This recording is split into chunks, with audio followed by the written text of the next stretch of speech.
Setting off into the west of Red Dead Online at the start can be a daunting experience. There are a lot of things that aren't quite intuitive, and there's a lot of ways that you could be wasting your time needlessly at the start. This video is really aimed at newer players, but I'd love to make this video and the comments a resource for those newer players and get feedback and tips and comments from the veteran players. So in this video we're going to go over 7 of the main mistakes that new players make in Red Dead Online.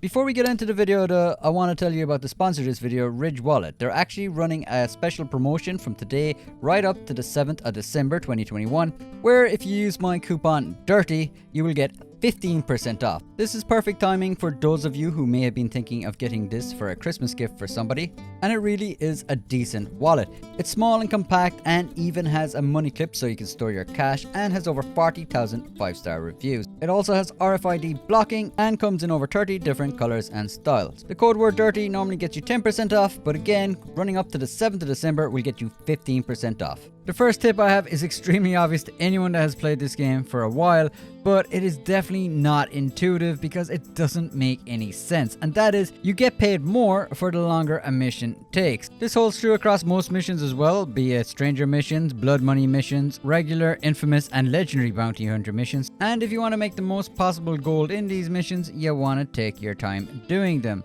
That's because an invisible timer behind the scenes starts as soon as you begin the mission, and for every minute up to 30 minutes you get paid a little extra for every minute you're doing it. Makes absolutely no sense, but you can really shoot yourself in the foot if you're doing these missions too fast. The increase you get after the 12-minute mark though isn't as big, so you are better off to just finish up at the 12-minute mark and then start a new mission. A little note though on the legendary bounty hunter missions or the blood money opportunity mission. The invisible timer starts as soon as you've got control over your character, and if you die, that timer will reset back to 0. The payouts that you get in cash and XP might differ from mission type to mission type, but the rule of thumb is waiting the 10 to 12 minute mark and then moving on to the next mission should get you the most gold overall. If you're just waiting around, you can always do some Madame Nazar collections or do some daily challenges to earn extra money on the same mission. And that leads me into the next mistake a lot of newer players make, and that is they kind of neglect the daily challenges. At the start it might seem like you're going to get a lot, you get like 0.1 gold for daily challenge, but there is a bonus on top of that if you do all 7 daily challenges. Once you get the role challenges as well, you can get extra daily challenges, and that will get you up to 9, and there is a bonus for doing all them as well. The incentive to doing at least one each day is you will build up a streak that will cause a multiplier, so you get more gold per daily challenge. If you do at least one daily each day for the first week, you will get a multiplier of 1.5. That will get you 15 nuggets per daily challenge on the second week. Getting to the third week will get you 20 gold nuggets per challenge, and then the fourth week will get you 25 gold nuggets per challenge. Sadly, your multiplier will then reset, but you can make a lot of gold on that third and fourth week with the multiplier on. If you do all the 7 daily challenges each day for the last week, you'll get 17.5 gold bars, and if you have all the role challenges, you can get an extra 21 gold bars doing them also. So I mean, you can earn some serious gold just doing very simple daily challenges each day if you have a little bit of foresight. I mean, a full week of challenges would make you quite comfortable moving into an update. And as I said, these are really easy challenges, and they're actually quite fun when you're tipping away and just trying to complete them all each day, so definitely don't neglect those. I'm probably going to get a little grief for this tip here, but I honestly think this is a very important tip, especially if you are a new player, and that is don't get sucked into free roam PvP. Usually that person that's griefing you identify that you aren't low level on the map, and that is why they're griefing you, because they know that you're not going to be much of a challenge. I mean, even if you are really good at PvP, they have a huge advantage over you. They'll have better weapons, they'll have more health, and they also have more tonics. And you as a newer player, you can't really afford that. I mean, you're going to end up in an endless grind where you're just trying to restock your ammo and your tonics, and you'll probably get sucked into more PvP as well while you're doing that. There is a defensive mode on that, and when I'm playing as a lower level character, I always use defensive mode. I don't shoot first, so when they shoot at me, they'll turn red. And because we're in defensive mode, it'll be free aim, so most players don't like to play free aim. So as a lower player, that gives you a little bit of an advantage if you can learn to shoot free aim. If you do enjoy PvP, definitely check out the PvP modes that they have online. At least then you'll make some money and you'll be able to pick up some guns and weapons while you're doing it. But in free roam, it's just going to cost you a hell of a lot of money and resources, and definitely not worth it as a lower level player. Another thing you really have to keep an eye on as a newer player is to reset your awards. You can do this in the progress screen just over here in awards, and there you will find a host of things that you'll be just doing casually while playing the game that you can reset.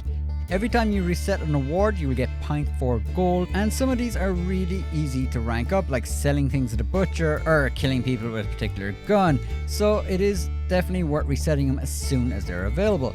You can actually pin them as well to the end screen menu. You can find them here just in pinned, and there you'll be able to keep an eye on the ones that will be able to reset the most. To pin this, all you have to do is go on to the award that you think you will be using more often and hover over it and then select pin. On screen now you can just see a selection of the ones that I would usually pin fairly early, as you do reset these quite often, so it's nice to keep an eye on them. Another thing you need to keep an eye on are the weekly sales. Every week, Rockstar has what is essentially a tunable update where they fiddle around with the code and they make some things discounted. Often they will have some sort of a theme, like it might be a naturalist or a moonshiner theme, and usually when that is the case, they will be selling those roles off a lot cheaper. It usually comes with bonuses as well that will help you rank those particular roles up faster, and you'll also get discounts on different weapons, clothing items, and all that. The main rule to remember is never purchase on a Monday. The amount of times I hear people getting upset because they purchase something on a Monday only to have it like 50% off the next day, or sometimes even free. So be careful with the sales. Keep an eye on some stuff that you might like that you don't need, and yeah, when a sale comes around, definitely pick it up then. I do weekly update videos, so you will be able to see what is on sale then as well. If you want to know as soon as things go on sale, make sure you hit the subscribe button, as I cover items as soon as they go on sale and I will let you know. The next tip kind of sounds like it's contradicting that, but it's really not, and that is protect your gold. Don't be spending your gold too early.